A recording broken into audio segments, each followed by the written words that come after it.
নমস্কার বন্ধুরা, আজ আমি রান্না করব মাছ, রুই মাছ। এটা রিং রিং করে কাটা। তো মাছটা প্রথমে ভেজে নেব, লবণ আর হলুদ মাখিয়ে নেব মাছের গায়ে। লবণ আর হলুদ দিয়ে দিয়েছি, মাছগুলো ভালোভাবে মাখিয়ে নেব।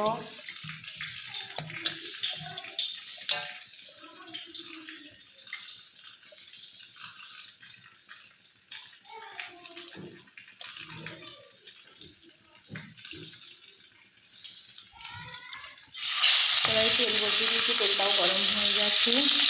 মাছগুলো ভেজে নিতে হবে।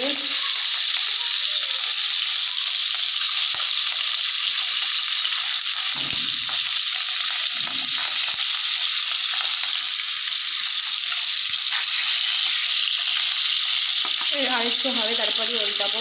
ভালোভাবে ভাজা হয়নি এখনো। মাছগুলো ভেজে নামিয়ে নিয়েছি, কিন্তু মাছগুলো ভীষণ পাতলাভাবে কেটে দেওয়ার কারণে মাছটা আমার উল্টাতে গিয়ে একটু ভেঙে গেছে, দুটো মাছ। এখানে বাকিগুলো ঠিক আছে। এখানে মাছের মাথা দুটো করে দিয়েছি ভাজবে। তো ভাজা হয়ে গেলে নামিয়ে নেব। এখানে আমি বেগুন আর একটা আলু কেটে রেখে দিয়েছি।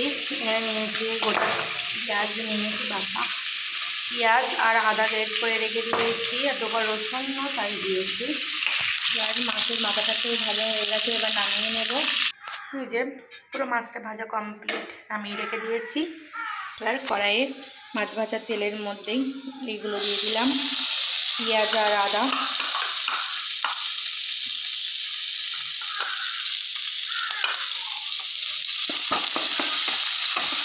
মশলাটাকে ভালো করে কষিয়ে নেব।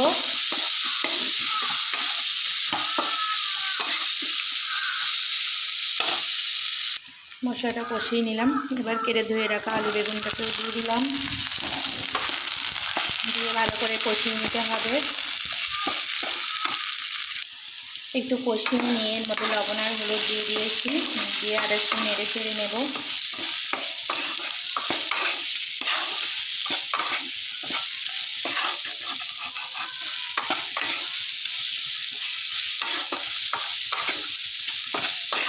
যে এগুলো ভালোভাবে ভাজা ভাজা হয়ে গেছে, সামান্য একটু জল দিয়ে দিলাম।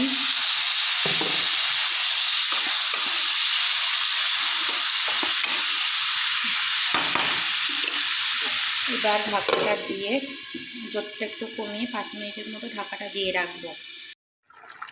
এই যে মাছগুলো আমি দিয়ে দিয়েছি, এর মধ্যে একটু জিরে গুঁড়োও দিয়ে দিয়েছি।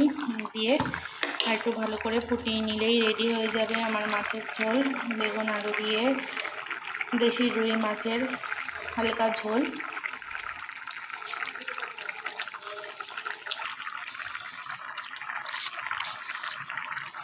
সামান্য একটু লবণ দিয়ে দিলাম, একটু লবণে কম ছিল, যে যার মতো ঝাল লবণ পরিমাণ মতো দিয়ে দেবে।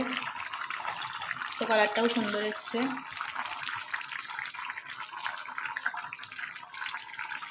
এইভাবে বেগুন দিয়ে রুই মাছের ঝোল কারা কারা পছন্দ করো কমেন্ট করে জানিও।